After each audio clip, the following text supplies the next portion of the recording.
Good afternoon, everybody, and welcome to another edition of Real Talks.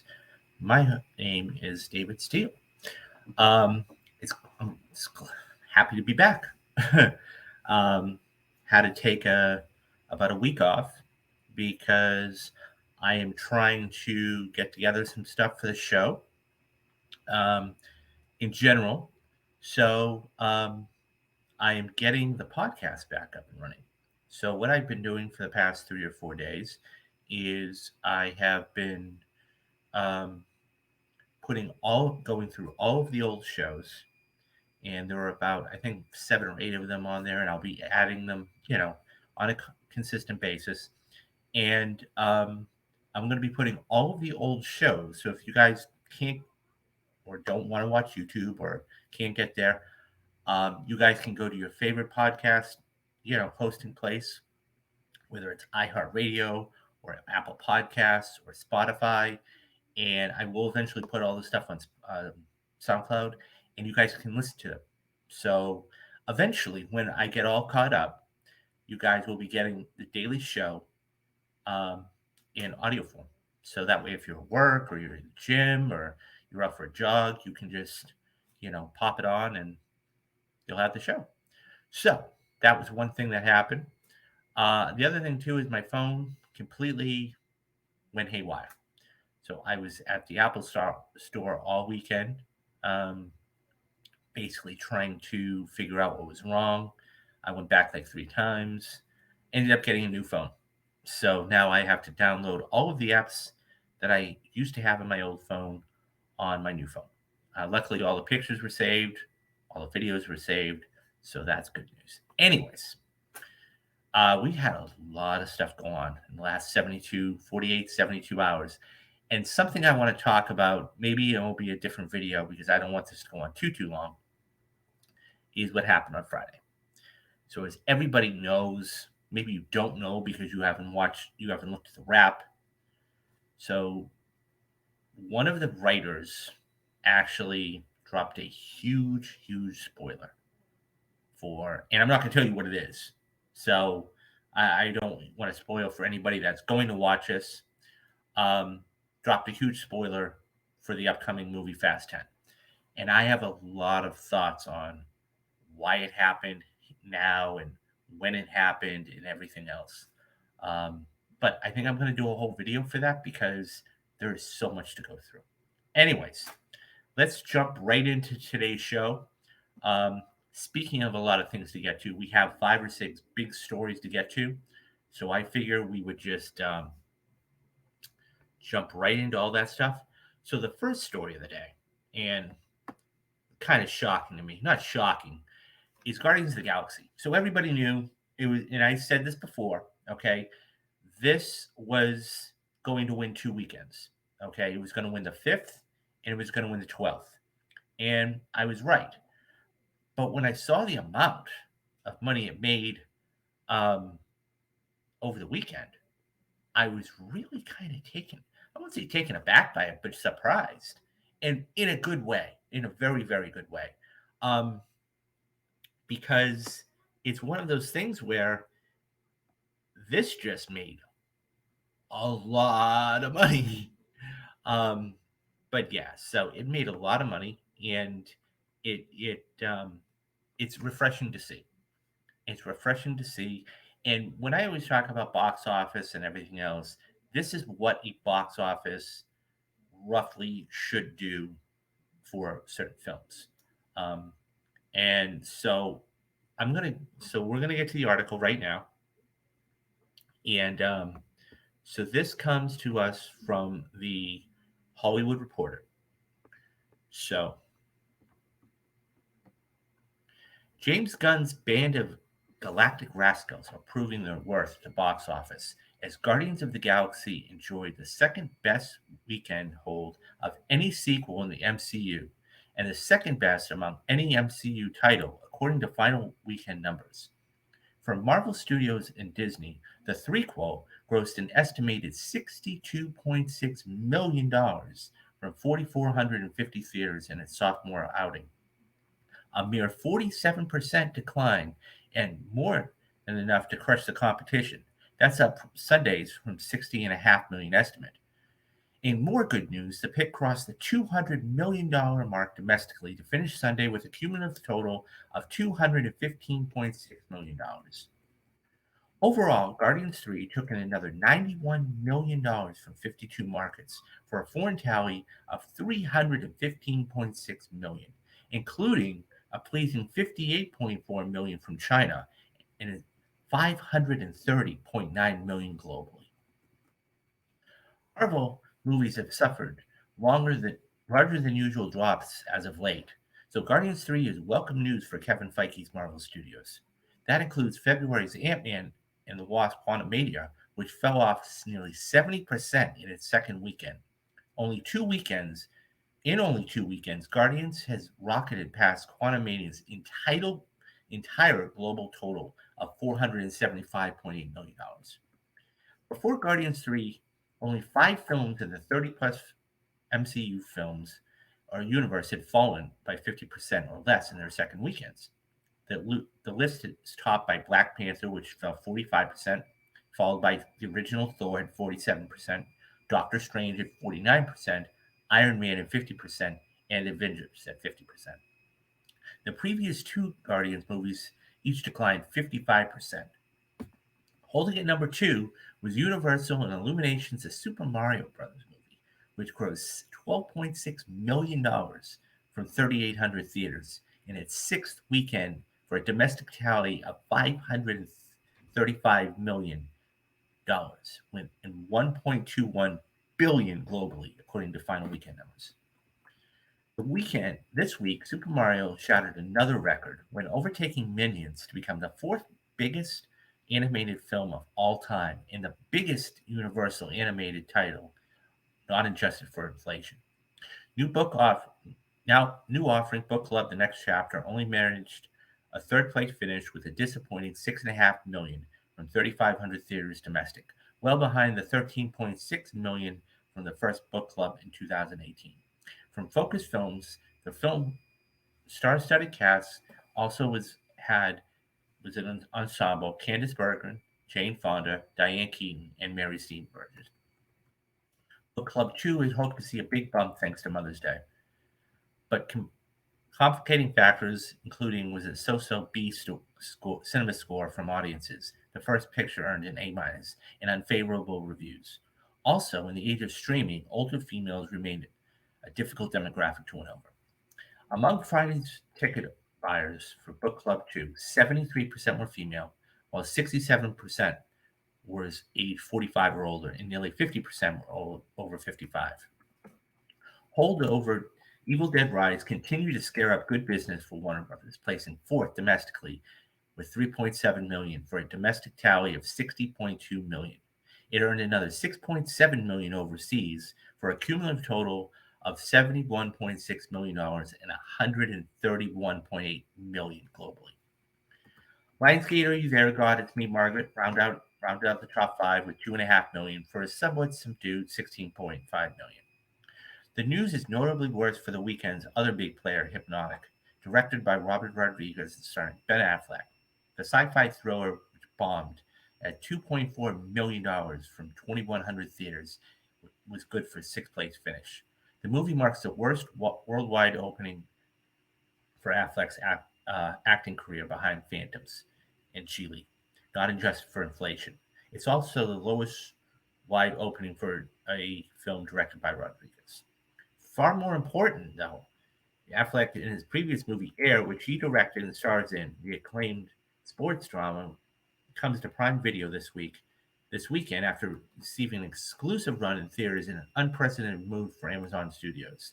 Air has earned north of $86 million in a promising start for Amazon's foray into theatrical. So let's talk about this. This is fantastic news all the way around. So Coco says Mario got to 1 point. Yeah, got to 1.2 billion. It just keeps making money in second place at $12.6 million. But this is just the unbelievable run this movie has had, and it's fascinating. And so I'm going to bring it up, and I'm not going to tell you what the spoiler is, but there was a big to do about there was a journalist at the Wrap, and I have seen Guardians, Coco. I've seen Guardians. As a matter of fact, if you want to go back, I have seen Guardians. If you want to go back and watch the spoiler cast I did with Matthew Anderson, we did a whole spoiler cast on.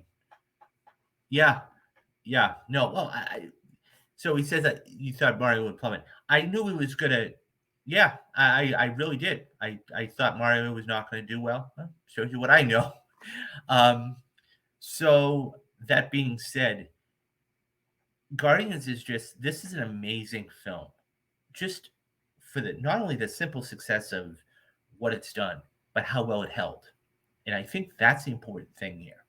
And Marvel really needed the win because, of course, the Ant-Man dropped off like a cliff at 70%. Um, but I come out and said, okay, at the beginning of the day, okay, I came out and said that Guardians was going to win 2 weeks. And it did. It won the 5th and it won the 12th. Now we have Fast 10 coming out this weekend. And so the big thing about that is that one of the writers for one of the trades actually dropped a big spoiler. And yeah, so the post credit scene was good, Coco. I agree with you. And it brings up an interesting point that I'll get to in a minute is now Marvel has all these sequels that they're trying to juggle, right? So they've got Black Panther Wakanda Forever, they've got Guardians. It'll be interesting to see, where they go and how they do it. They said, Fast 10, you're talking about Fast 10. Yeah. So, I mean, so that being said, I'm not going to say what the spoiler was, okay? But what I will say is this. It brings up a whole conversation of spoilers in general and why they did it when they did it. But nonetheless, this is good. This is great news for Guardians. And I really hope that this continues to do well. I have no doubt in my mind it will.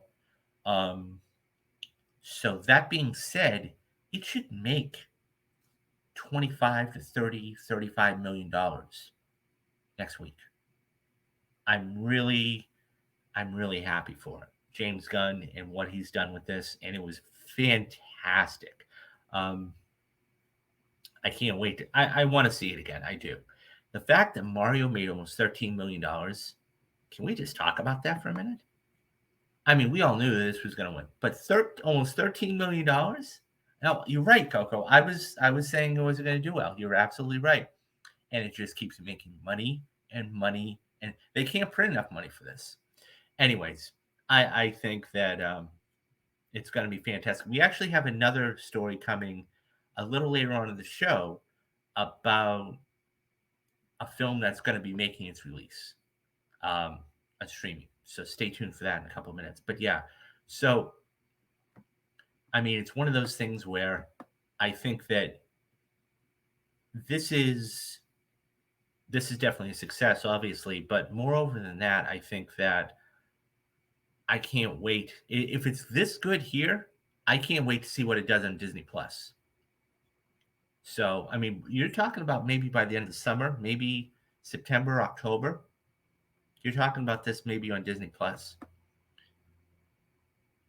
So this is a spoiler. Well, I wouldn't necessarily say a spoiler.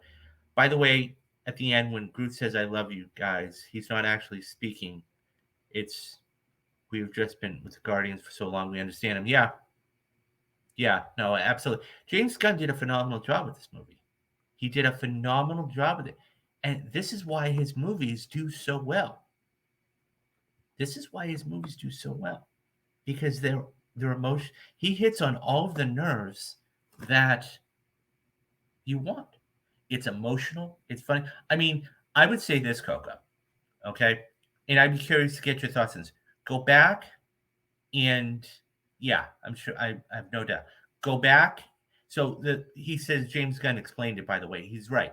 So what he did, he was actually did a story on this a while back. He said the first one was about the mother. The second one was about the father, and the third one was about themselves. Um, I'd be curious. I want go back, Coco. Actually, watch the spoiler cast. I want to see if you actually what your thoughts about it were, because I think that that's you know that's an interesting thing. But this movie is just fantastic, and it's really what Marvel needed right now. It's really what they needed. I think if we had the Marvels come out in July, I think it would have been too soon. So I'm really, really happy um, this is actually moved to November. The legendary Star Lord will give me goosebumps. Gave me goosebumps. Yeah, it's a good send off movie. It really is. So, I mean, yeah, it's a fantastic movie. I'm gonna go see it again probably, at some point because it deserves a second viewing. It really does. But anyways, guys, what do you think about this? How many times have you seen Guardians of the Galaxy Volume 3? Did you like the soundtrack? What was the best part for you? Leave me your thoughts down in the comments and I'll get back to everybody. Okay, so before we move on, real quick, unlike the Love and Thunder, this balances the humor and seriousness in Guardians. Yeah, and that's why James Gunn is so good at what he does. And and I keep saying it. I cannot wait for Superman Legacy. We've got a story about that coming up a little later, but I can't wait for that. And if it's anything like that, look out. So, moving on, going from theatrical, we go to a major film festival that's happening right now in Cannes, in France, right now. And there's a big, there's an interesting little thing going on. So, a couple months ago, I did a story about Killers of the Flower Moon actually premiering at Cannes. And so they have two different subsets. They have in competition and they have out of competition. Now, if you're in competition, you actually get a chance to win what's called the Palme d'Or, or Best Director, or Best Film. So, actually, what's going to end up happening is, so the caveat for it, okay, is that um, if you do enter it in competition, the streaming rights, it has to be in certain things, and I'll get to it in the article. But Scorsese is not, and Apple are not going to actually put it in competition. So it's fascinating. So this comes from THR, and they're talking about how it's not going to be put in. At the 2023 Cannes Film Festival, which kicks off Tuesday, 6 titles, not counting midnight showings or the TV series The Idol, will screen, quote, out of competition, end quote, meaning a big red carpet premiere and the heavy media coverage that accompanies one, but without eligibility for festival prizes. The they they The festival includes John DeBerry, starring Johnny Depp, okay, following in the footsteps of star vehicles when ranging from 2011 The Beaver to the 2018 Gotti. Feature festival closer, Elemental from Pixar. That's the new one coming out in June. Animated Pixar never invited into competition. Franchise flick Indiana Jones and the Dial of Destiny, okay, and Kill Bill, The Matrix, Ocean, Star Wars, and X Men have also done this. And most highly anticipated title, Martin Scorsese's Killer of the Flower Moon. Among these, Killers is a unique case in that the festival director, Thiat Fermon, revealed in April that it was and remains invited to screen in competition. He said that it initially offered the film only an out of competition slot since its worldwide digital distributor, Apple, like most other streamers, won't usually wait for a long theatrical window prior to streaming, as required by the festival for a competition slot. But then Apple indicated it would do it, so it Killers, which was going to be theatrically distributed by Paramount, in France and the United States. So, and he's explained, quote, well, in that case, you are welcome in competition, and we'll see how the response is, end quote.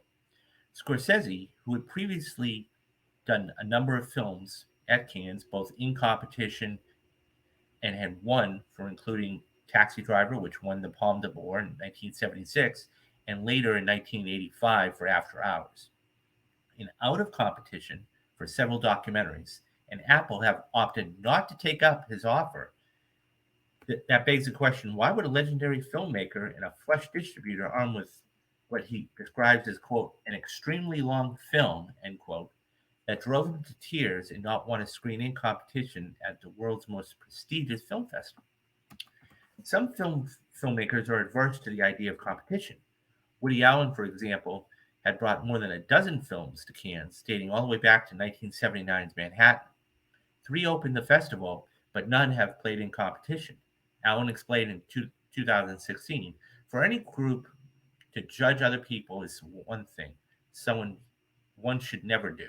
I don't believe in it, and I don't want to participate. Others followed suit. Um, so this is basically, there is another director that says, I don't want to be in competition anywhere. And that was the takeaway of Stephen Franz after he presided over the competition jury in '07. Despite having previously won multiple films in competition, he kept his next title, 2010's Tamara Drive, out of it. So older titles of a filmmaker and or distributor is concerned in managing for expectations. The New York Times noted all the way back in 1974, an increasing number of established filmmakers declined to compete at Cannes, reasoning the loss of the grand prize to some upstart newcomer can be more damaging than winning than can be prestigious. Columbia Film University's professor Anna Endisval, um, a veteran of the many Cannes festivals, tells THR, I don't ever recall it helping the masters, quote, masters who has filmed in competition. There is less pressure for filmmakers when there is work and reviewed. That factored in the calculation of keeping Ann Lee's Crouching Tiger, Hidden Dragon out of competition in 1999. So it goes on and it talks about many different filmmakers. And basically, that said, nobody knows how Scorsese. Basically, it's this, guys. Is this going to. Oh, thank you. Thank you, Meadow. So basically, it's talking about this. Okay, we have a film here that's not going to take the in competition for several reasons or another. One of them is the fact of if it is streamed in competition, you're talking about 18 months before it can be put on stream. That means if this is a $250 million production, which all of the things might, even $200 million, you're not going to be getting anything recouped. This is going to be, I believe they've already got a date set here in the States. They want this to make as much money as they can because here's the thing too. This is a award season darling. Okay. So it's one of those things where, you've got arguably his two muses. Okay. Leonardo DiCaprio there on the left and Robert De Niro there on the right. And this is about a murder mystery and everything else. Everything about this looks very, very good. And so, of course, this is based off the book by David Gran, okay, which I actually have sitting at my bedside table right now because I will be reading Killers of the Flower Moon before this gets released because I'm dying to see this just like everybody else.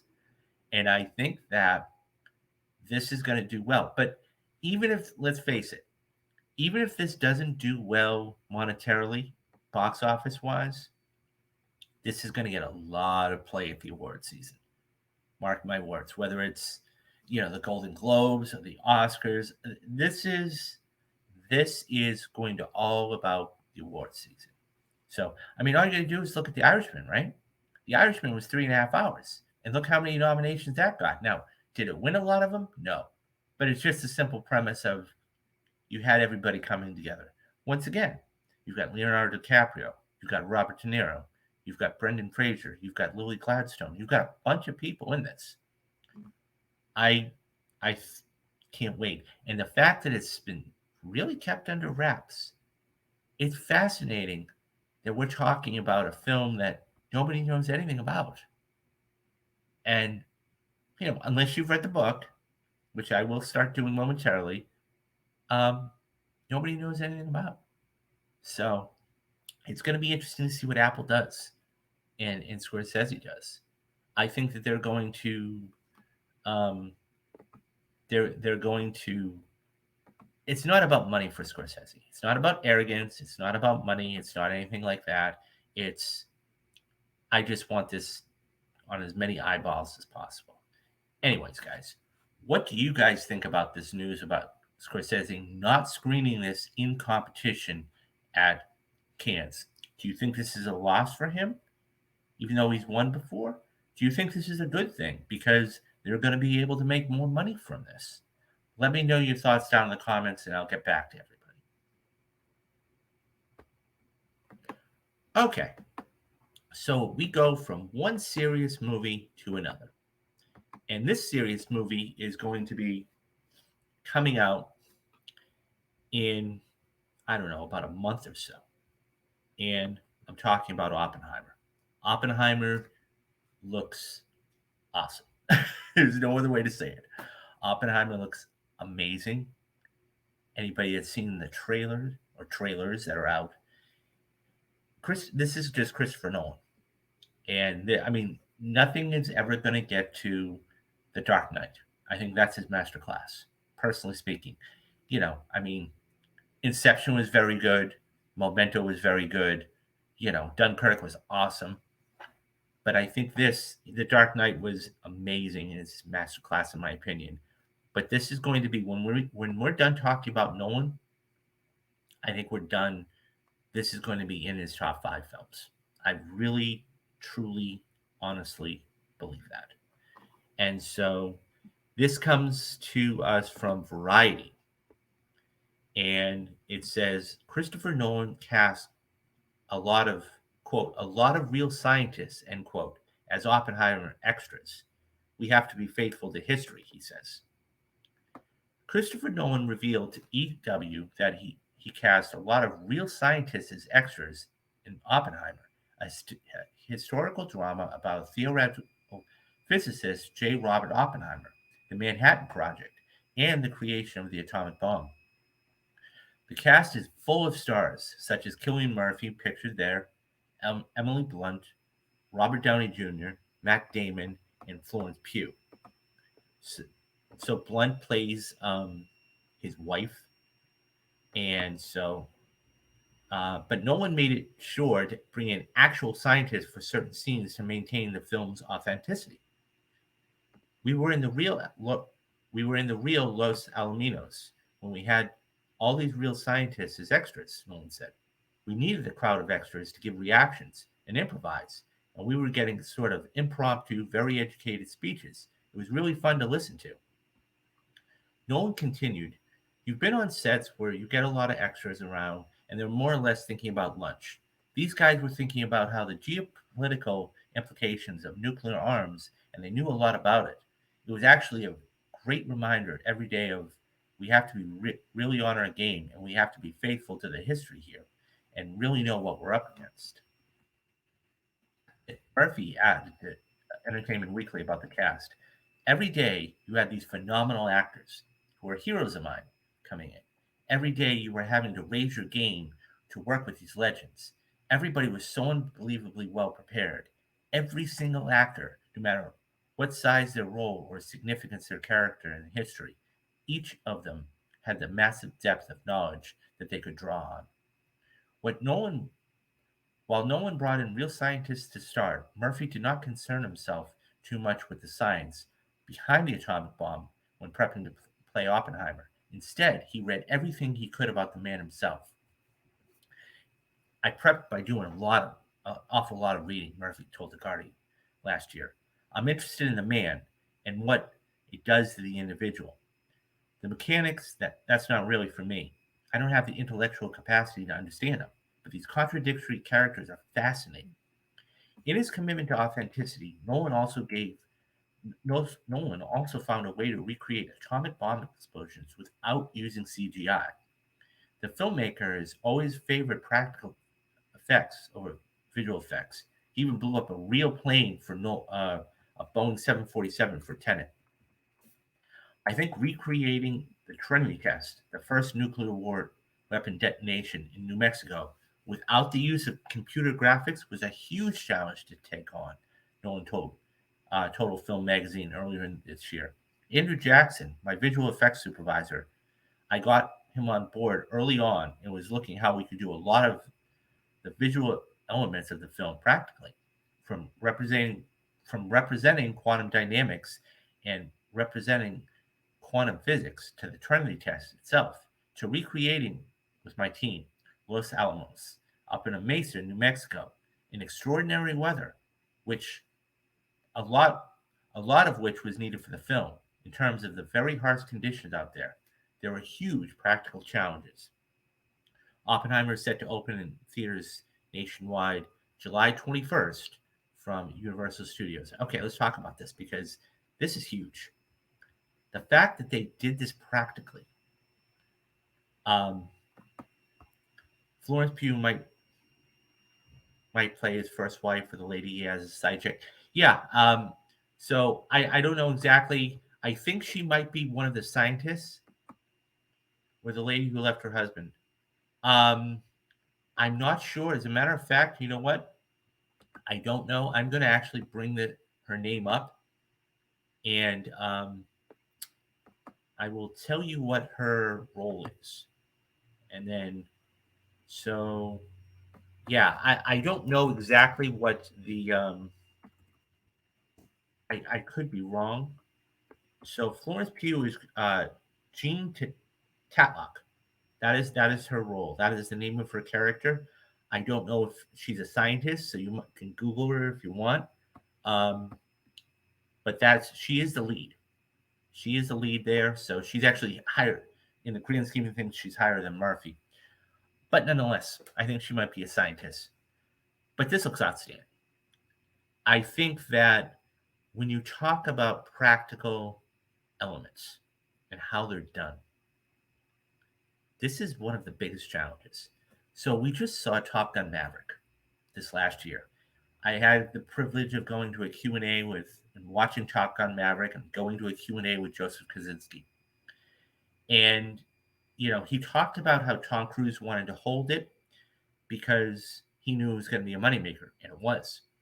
But one of the biggest things that he did was that it was all practical effects. And the fact is, when you're doing practical effects, it's a lot because anybody can do CGI. But it's what can you do with that and how you do it. That being said, I think that if this is done practically, look out. I can't wait for this. Um, not just because of the story. I think that's a thing. Because he is one of those unwritten characters in history that nobody knows about. We all know that the atomic bomb was dropped in Japan, but we don't know the story behind it. And that's what makes it so fascinating and interesting. Um, I think that when you're talking about a film and a man that had to deal with all of this, and by the way, they didn't even know this was going to work.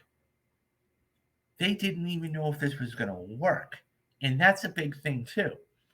Um, you see this picture here with, Matt Damon, who stars in this, is the general, or one of the chief of staff, one of the military guys. I think no one's outdone himself.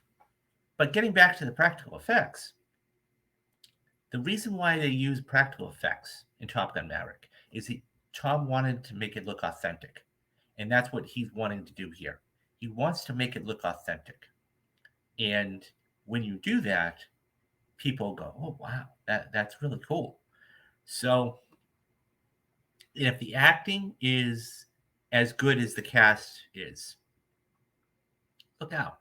Because here's the thing: this is Cillian Murphy's fifth film with Christopher Nolan. People forget about that. This is his fifth film with him, right? I mean, everybody remembers him from like um, Batman Begins, right, as Scarecrow, but this is his fifth film, so he knows what he wants. Um, I hear they're talking. There's talks of another one. I think spinoffs, probably. Um, this is going to be um, awesome, and I can't wait to see this. And I think that look out, you could see some Academy Award nominations for this. I'm telling you right now, there's a chance that you might see some Academy Award nominations for this. But anyways, guys, what do you think about Oppenheimer? What do you think about Christopher Nolan coming out and saying, "I did all these effects practically, so I could get more authenticity"? Do you think he could have and did it right, or do you think he should have used CGI for this? Let me know your thoughts down in the comments, and I'll get back to everybody. Okay, so we're moving on to another story that is it's troubling and it's um, fascinating at the same time. And so bear with me. So,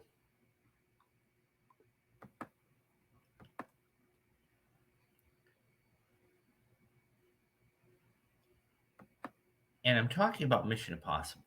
Now, I've been a champion of this as long as it's been out or is going to be coming out.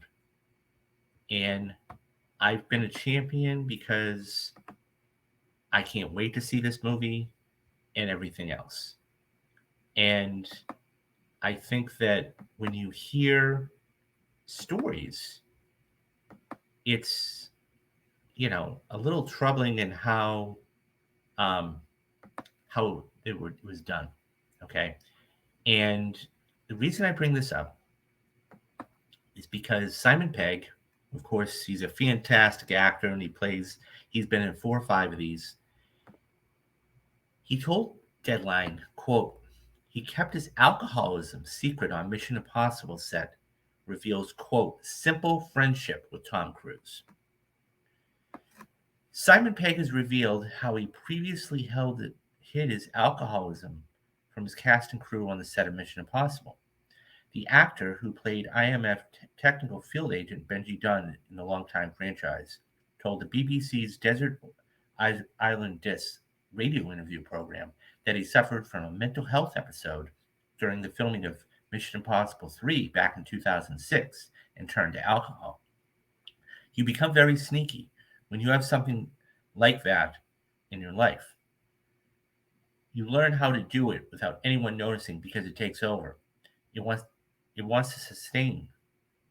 It wants to sustain itself and do everything it's willing to do and not to be stopped. But eventually it gets to a point where it can't be hidden.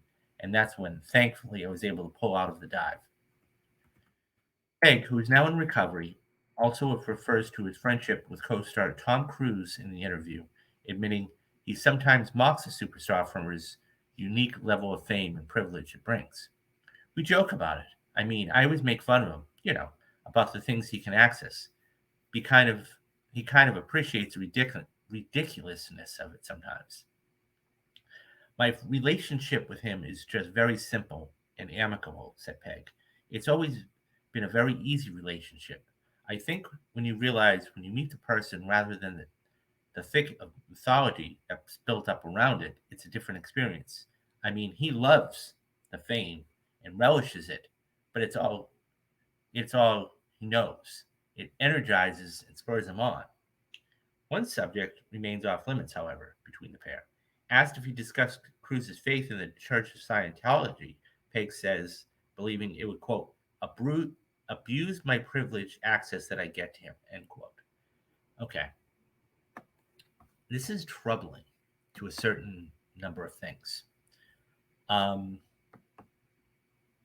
I love these movies. Yeah, absolutely. I do. So, as a matter of fact, I'm doing a whole Mission Impossible rewatch.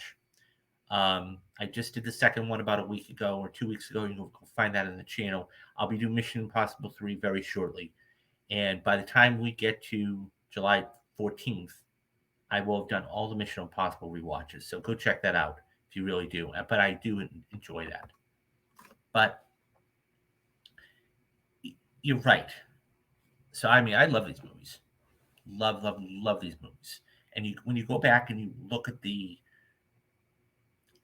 history of it, right? Because so in the first Mission Impossible video, I talk about how this whole franchise really started. And in that, because one of the things that was done was you looked in the mid 90s, right? You had a lot of television remakes come out. You had the Beverly Hillbillies, you had the Flintstones, you had, all of these films, even if they weren't good. And subsequently, Mission Impossible was one of those films when he started his production company with his then agent, Paul Wagner. They got access to the whole vault. And so he went through and said, I want to do Mission Impossible. And when you watch, I've actually sat down and watched one of the older Mission Impossibles, and I talk about it in the first video, and it's fascinating. So this franchise, I've always wondered, what would Tom Cruise be without Mission Impossible? Now it's interesting because he would have. This has been his baby for the past 25 years. Now Mission Impossible 2, the second or the third one is when he really started to produce. And that's when things started to really kick up speed. And I mean, I even talked about in the beginning of the second rewatch, while I didn't like the film, Cruise is, I believe he's one of those movie stars we're never going to see again. He is the last of a generation. All of that being said, I love the films tremendously.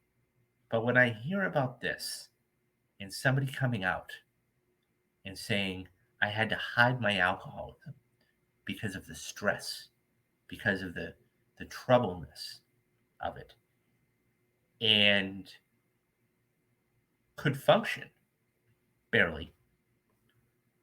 But it's one of those things where I wish he could have actually stopped and told Tom, look, I've got a problem. Now, obviously, truth be told, my mother was an alcoholic. Okay, she's no longer with us, but she was an alcoholic. There's two types of alcoholics. There are those that don't care or don't know, okay? And then there are those that don't care. Those that don't know just go about their lives and they just drink and they drink and they survive. Then you have the other kind that don't care, and they don't care who they hurt and how they do it. And it took me a long time to realize that. Nonetheless, when I hear about that he couldn't basically say anything, okay? That if that's what started the whole thing, I wish he could have come out and said something to Tom or somebody else that, hey, look, you know, because he has the clout. If he had told Tom Cruise, because don't forget, this started all the way back in Mission Impossible 3. Okay? So this isn't like this is something that's just coming about in the last year or two, right?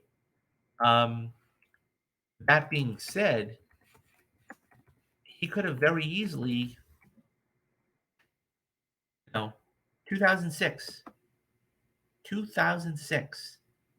So you're talking about somebody that's had a problem with alcohol for the past 17 years. Okay. Now, he said he's in recovery, and that's great to hear.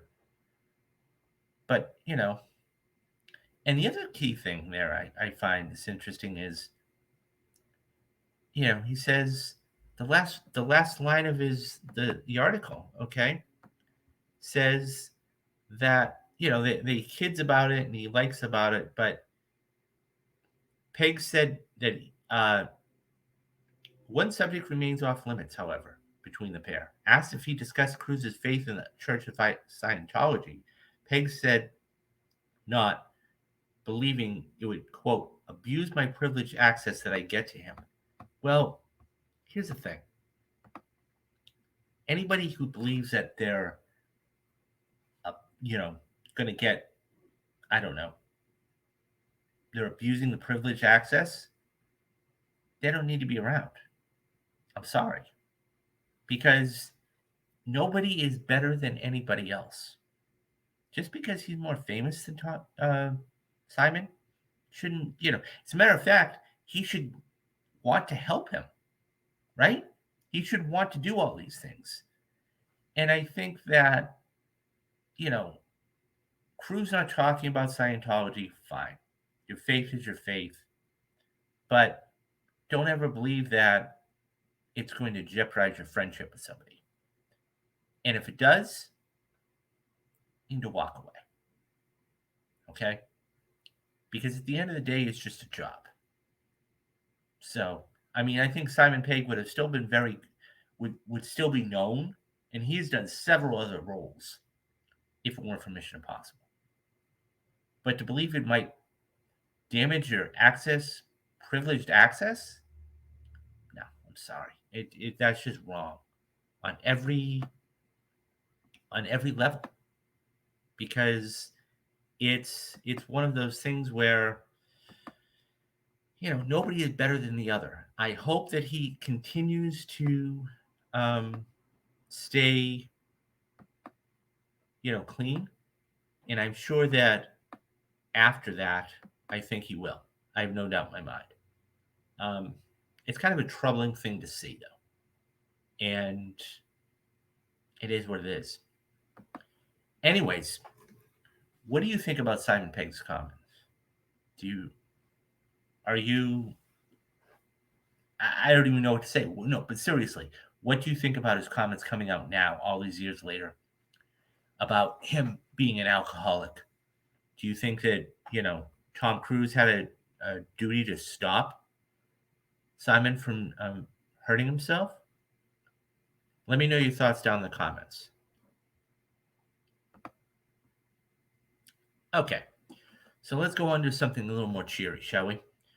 Um, so we have all of these movies that we're talking about, either looking forward to or whatever else, and we have a movie that is going to be released on streaming very, very soon, and it made a whole bunch of money at the box office.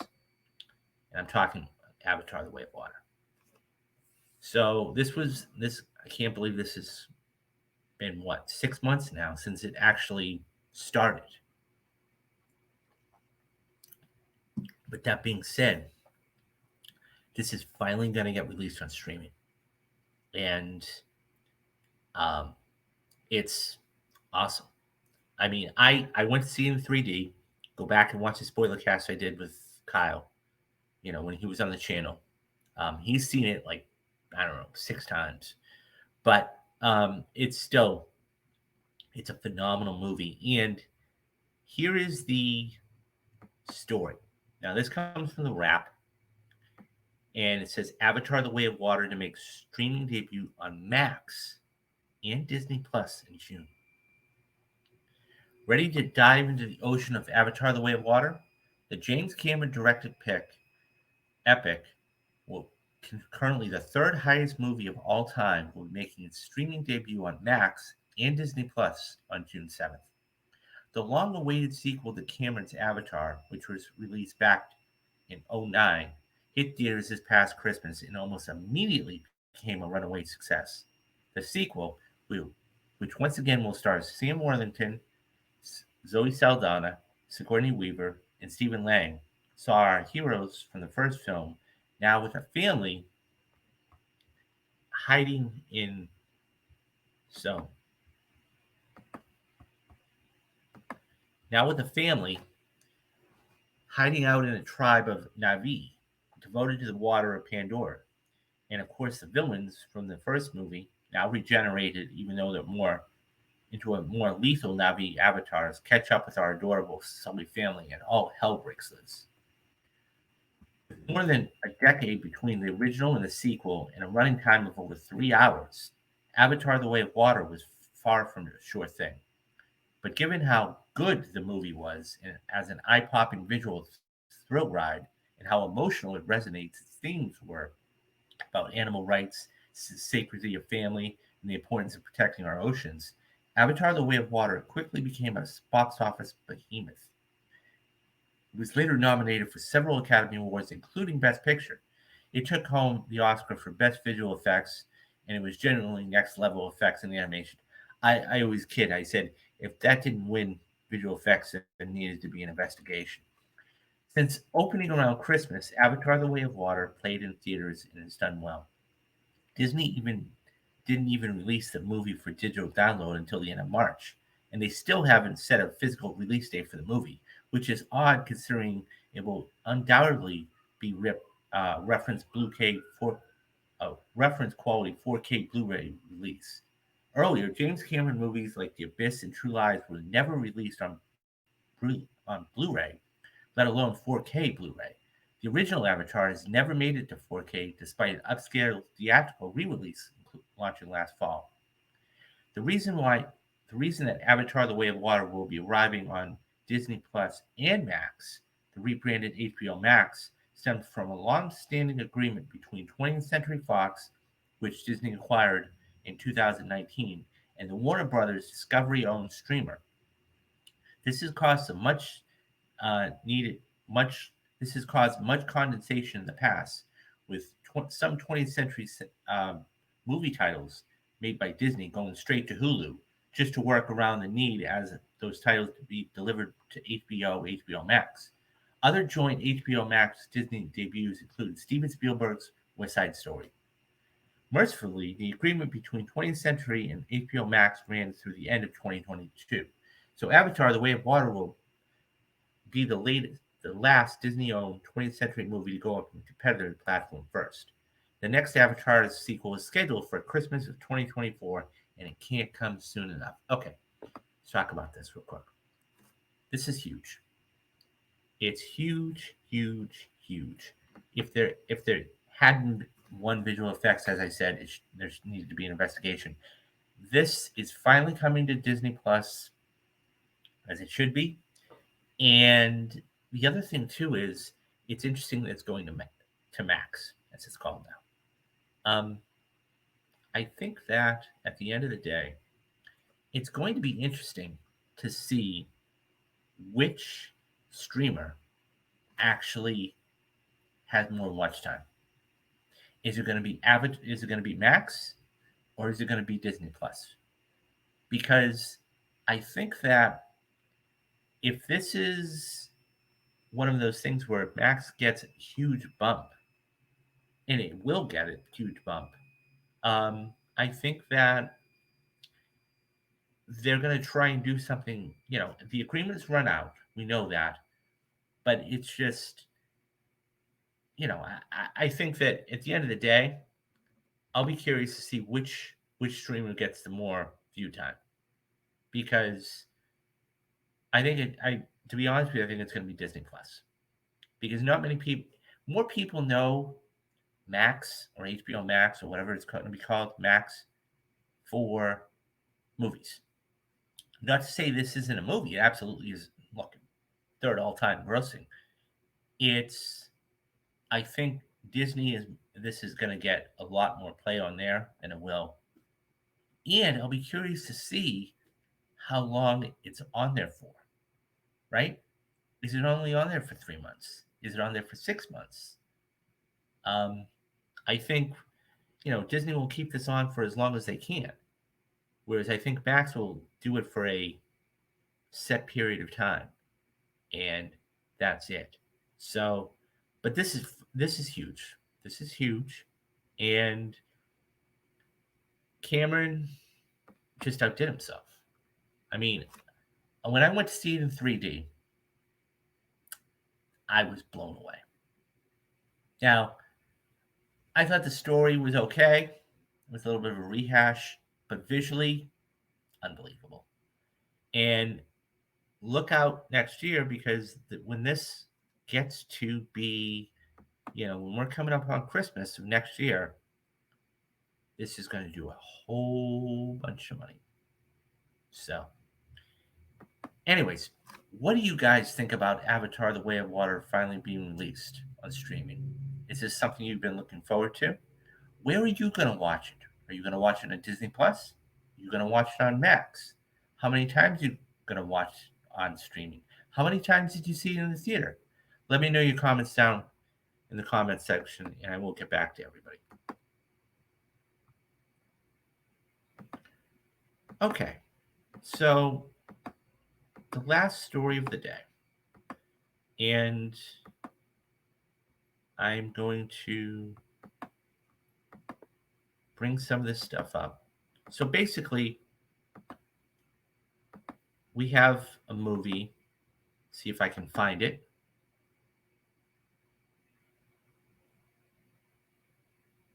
So I'll just talk about this without the there we go.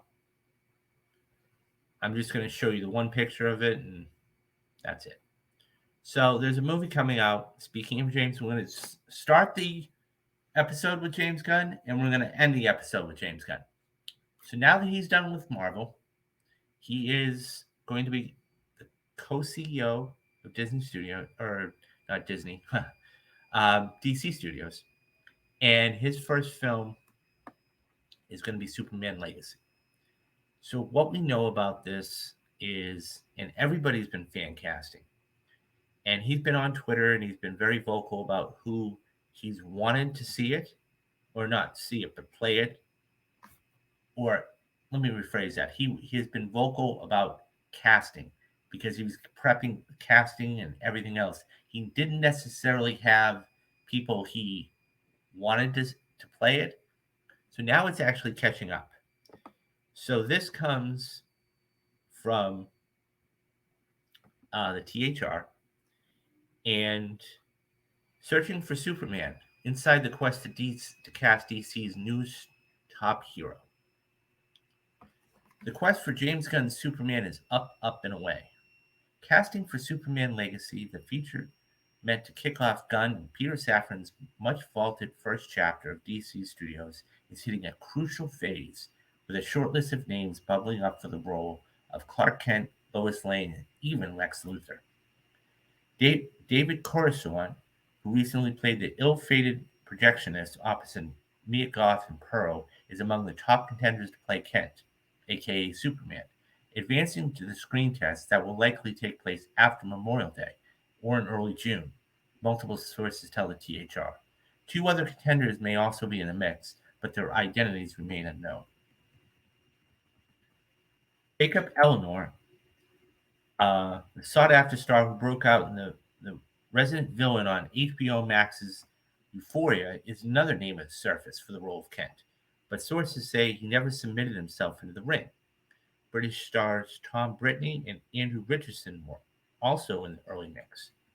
As for Lane, the spunky reporter at the Metropolis Daily Planet news organization, contenders have been Elmer Mackey, one of the stars of the Netflix series Sex Education, who will also appear in Warner Brothers' Barbie, Rachel Brosnahan, the Emmy-winning star of Amazon's acclaimed Marvelous Mrs. Maisel.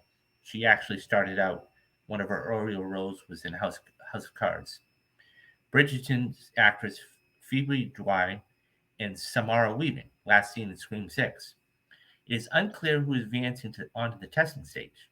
Brosnahan is said to have delivered a, quote, outstanding, end quote, audition, but at 32 may be in the older range for what Gunn is ultimately hoping to achieve, a look at Metropolis heroines via 20-something characters. Sources caution that some of the aforementioned not screen testing have merely been in the mix. One source, without providing additional detail, dismissed some of the names as, quote, a chat room list, end quote. Warner says no comment and said one insider said the filmmakers and studios are quote no, are nowhere near a decision end quote. One role that seems to have that has only one person earmarked in the classic villain Luther, Nicholas Holt, starring currently in vampire comedy thriller Renfield, has been tipped to play the bald-headed evil genius. Holt's name has been swirling around Legacy for several weeks now, with some theorizing he was up for Superman. The actor had a previous call with DC's movie realm when he was the runner-up to play Batman for Matt Reeves for the role of Robert Pattinson. The studio has loved him ever since Fury Road, said one source, referring to 2015 action pick by George Miller. While the roles are being chased by many of the town's up and comers, and the trio of classic characters says sources say that the movie will be populated by many of its faces and will seek to introduce DC heroes that are already established in the movie setting. Superman Legacy will be the first feature under the Dunn Safran regime at DC, making it a casting of particular note. The superhero holds a particular place of importance for Gunn, saying, quote, I completely relate to Superman because he's everything I am. He told THR in an April cover story, he's somebody who's an outsider, who feels like an alien, but is also the ultimate insider because he's fucking Superman. And that's kind of what I like, what I feel. As this is a long article. I'm not going to bore you with the whole thing, but let's just talk about this. I think it's the simple fact of, once again, we have possibles, right? We're all speculating. These are all things that are, maybes and hopefuls, and I'm glad they have a short list. But let's come back when we actually have roles set. I'm look. I want to do very, very well, and as I said at the top of the show with Guardians, if this is any indication of what he's able to do, it's going to be incredible. I have no doubt in my mind about it. But let's come back when we have more of a role set, because everybody can have short lists. Everybody can have short lists, and it's one of those things where, you know, um, I think that if you start casting, not casting, but if you start to say, oh, I want this person or I want that person, the other person, you know, I don't I don't care who they get as long as the actor and actress is good. Because that to me, this is where I go back to the story. You have the best actor or best actress in the world in a horrible story, and you can only do so much. Whereas you can have the worst story in the world, and the best actors. So I think that it's interesting that they're actually looking for somebody younger. Um, and don't forget, this is going to put them in a realm of fame, just like Daisy Ridley was, and John Boyega, John Boyega, John Boyega, um, and um, Oscar Isaac, and that's important too. This is going to blow them up. Um, I think that if they, you know, I, I I don't care who they get. I really don't. Now, do I? It could be a no name. That's fine. And I mean, look, I doubt, and I would be very curious about this. Many people knew who Daisy Ridley was before Star Wars: The Force Awakens. There were thousands of girls, of young ladies, to try out for that role, but she got it.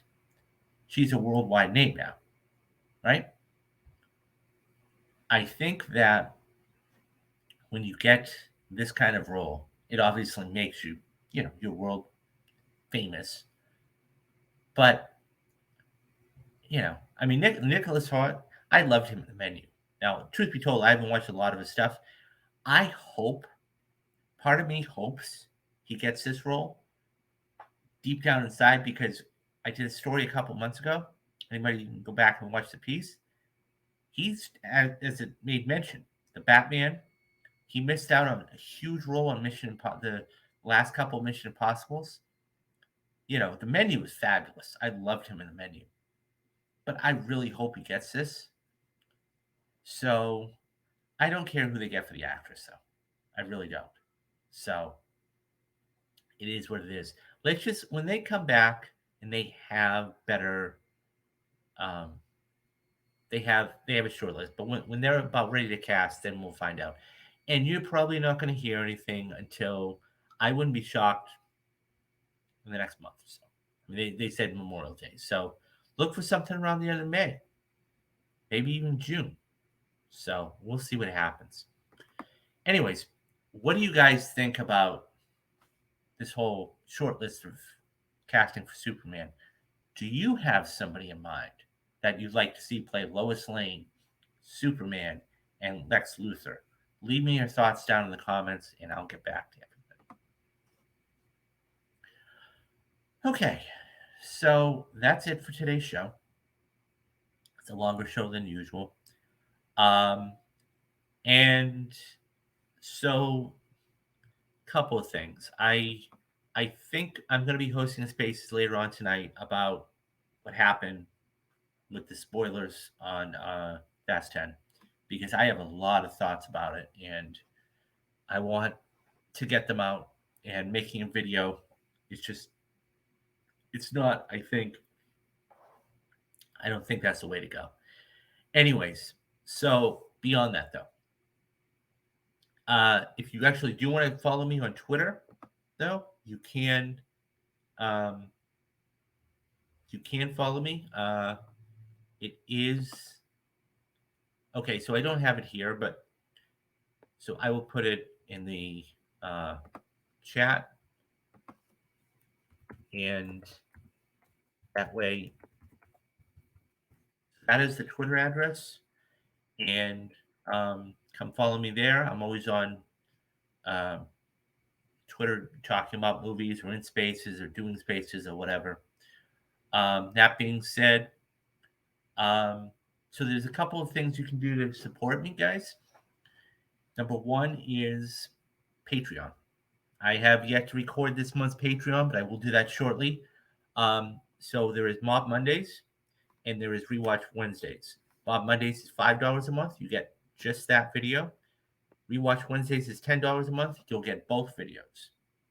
What I'm going to be doing eventually is putting the audio versions, okay, in a subscription form. That's going to be $7.99 a month. So if you don't want to watch the video, you can always watch the audio. You can listen to the audio.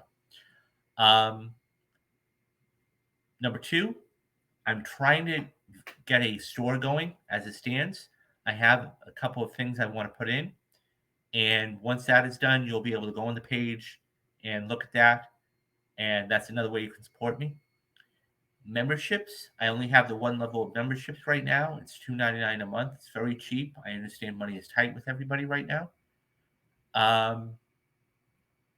Yeah, and so I have a couple other things. I have a lot going on.